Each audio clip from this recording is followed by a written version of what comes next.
Hello everyone, welcome to अफसाना कहानी। हमारी आज की कहानी का नाम है नेकी वाला डब्बा। तो आइए इस कहानी को शुरू करते हैं।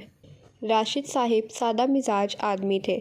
वो कारोबार के सिलसिले में अक्सर दूसरे शहरों में जाया करते थे। इस बार उन्होंने रावलपिंडी जाने की तैयारी मुकम्मल कर ली थी। एक सफरी बैग जिसमें एक सूट, ज़रूरी कागजात और डॉक्टर की तजवीज़ करदा अद्वियात थीं। उन्हें मैदे की तकलीफ़ और दिल का आर्ज़ा था। वो सफ़र के दौरान खाने के 2 डब्बे साथ रखते थे, एक काला और एक सफ़ेद रंग का था।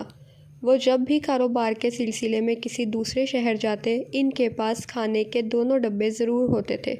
सफ़ेद डब्बे में उनका परहेज़ी खाना होता और काले डब्बे का खाना अपने हमसफ़र को पेश करने के लिए था।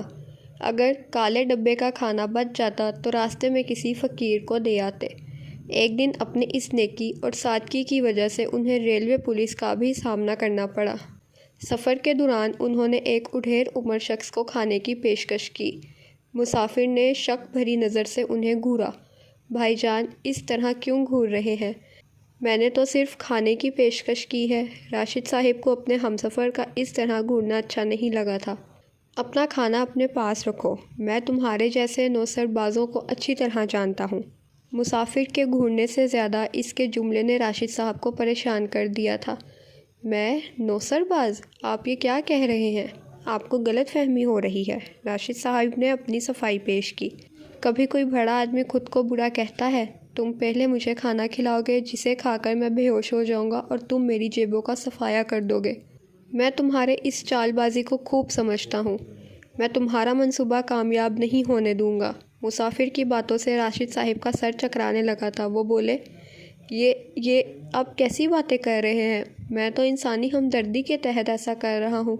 अगर तुम इंसानी हमदर्दी के तहत ऐसा कर रहे हो तो फिर खुद ये खाना खाओ।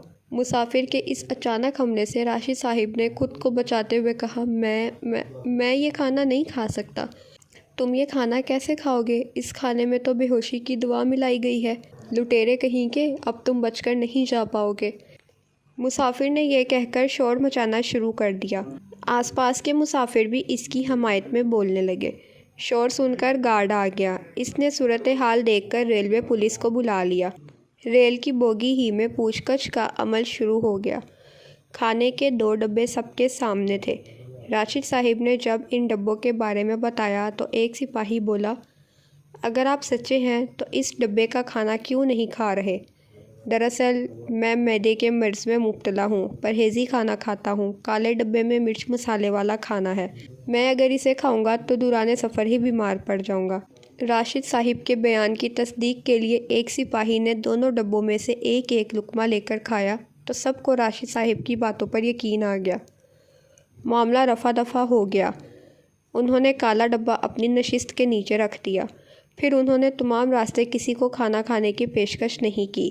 रेल से उतरकर वो खाना एक भिखारी को दे दिया। इसके बाद भी उन्होंने अपनी इस नेकी से मुंह नहीं मोड़ा। खाने के दोनों डब्बे रेल के सफ़र में हमेशा इनके साथ ही रहते। एक बार सफ़र के दौरान अपना परहेज़ी खाना डब्बे से निकाल रहे थे कि अपनी आदत के मुताबिक करीब बैठे एक शख्स को खाने की पेशकश कर दी। मुसाफिर ने कहा, माफ़ कीजिएगा, मैं परहेज़ी खाना खाता हूँ, मिर्च मसाले के बगैर। बदकिस्मती से ट्रेन में सवार हुए टिफ़िन प्लेटफार्म पर ही भूल आया हूँ। मुसाफिर का नाम इब्राहिम था।